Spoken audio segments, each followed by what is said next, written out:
Provincial Health Office mo pa higayon mo butang og mga measles express lane samtang mga kaso sa tipdas sa rehiyon padayong misaka. Ani ang report. Suma ni Dr. Rene Catan mubutang og mga measles express lane ang mga tambalanan sa kalungsuran. Kini aron maatiman ang mga gustong magpabakuna dili lang sa mga bata kun dili apil na usab sa mga dagko. Miumol na sila og 8-man outreach team nga mo penetrate sa kabaranggayan alang sa ilang measles vaccination program. 101 na kakaso sa tipdas sa lalawigan sa Sugbo ug dunay duha ang namatay. Let's increase our vaccination. Okay, that's the only thing na pwede nato magamit ron. Fight against this highly contagious disease. Samtang padayong ginagsa sa mga gustong magpabakuna ang vaccination post sa Department of Health.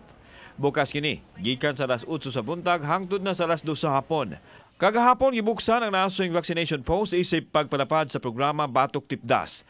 Mokapin sa 200 na ang nataptan sa Tipdas sa Rehiyon 7 nga gipaubos gihapon sa outbreak status. Expected nga budaghan sila, especially kay ato ang mga LGUs or kuan wala po'y weekends katong mga nag-work nga makalabay maari pod kanang mga duol nilang offices muanhi pod sila. Kauban si John Solon, ako si Alan Domingo. Balitang Bisdak.